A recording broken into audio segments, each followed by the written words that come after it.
करने जाकर बहुत परेशान हो रहे हैं, तो आप दोनों ऐसे बेकार में आपस में लड़ रहे हो? पूछा राधा तब। क्या बात कर रहे हो? हम दोनों लड़के खुश रह रहे हैं, सोच रहे हो क्या? वैसे भी तुम शादी होने के बाद बहुत बदल गए हो। सारा दिन बीवी के पल्लू पकड़कर घूमते रहते हो। ऐसे ही चला तो मैं बिन बोले घर छोड़कर हिमालय चले जाऊंगी, बोली नीलिमा तब।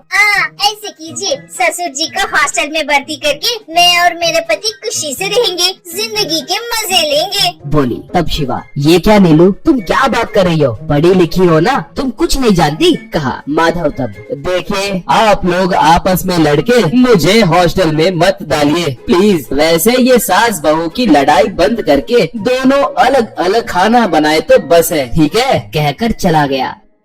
इससे नीलिमा अगले दिन से खाना बनाना शुरू की। कभी कभार खाना अच्छा नहीं बनता तो भी शिवा ज्यादा ध्यान नहीं देता था, मगर नीलिमा को खाना बनाना नहीं आता है कहकर राधा आसपास के महिलाओं को बताकर खुश होते हुए बहुत एंजॉय करने लगी।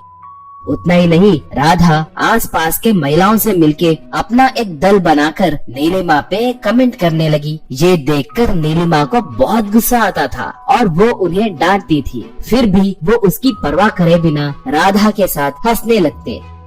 ऐसे थोड़े दिनों के बाद नीलिमा उनसे बहुत परेशान होकर इन्हें सबक सिखाना है सोचकर एक स्पेशल गुलाब जामुन बनाई। नीलिमा अपने मन में, इन पत्थरों से बनाए गुलाब जामुनों को उस बूढ़े गैंग को खिलाकर उनके दांतों को तोड़ना है, तब जाके सब सुधरेंगे। तब वो घर जाकर उन टूटे हुए दांतों से कहकर उनके पतियों से बात करेंगे। उनके पति तुम्हारे दांत कैसे टूटे कहकर पूछे तो पड़ोस घर के लड़की के बारे में मैंने गलत बोला, इसलिए उसने मेरे दांत तोड़े कहकर बोले तो उनके पति उन्हें मारेंगे। सोचकर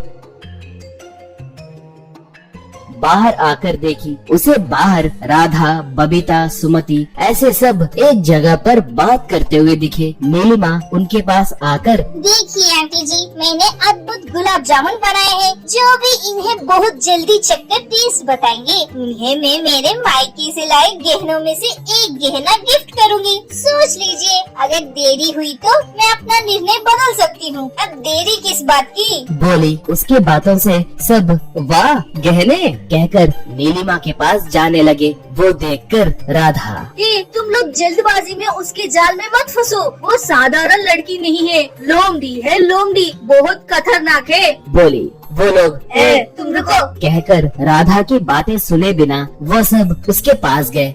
नीलिमा अंदर जाकर तीनों को गुलाब जामुन ला कर दी।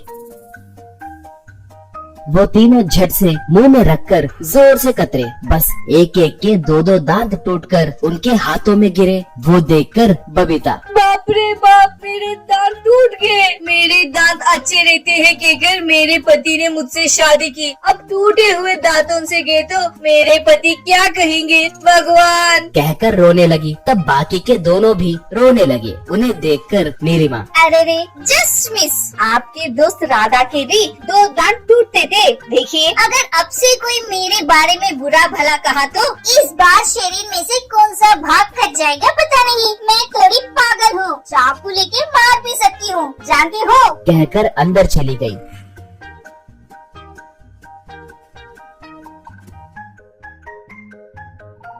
ये देखकर बबीता राधा से, बाप रे, तेरी बहुत साधारण लड़की नहीं है, गुलाब जामुन से दांत तोड़ी और अब मार दूंगी बोल रही है। राधा संभल के रहना, क्या पता कल के दिन तुम्हें खीर में जहर मिला के मार भी सकती है। उसके आड़े मत जाओ, 4 दिन आराम से जियोगी, कहकर वहाँ से भाग गई। और तब से राधा कभी भी नीलिमा के आड़े नहीं गई।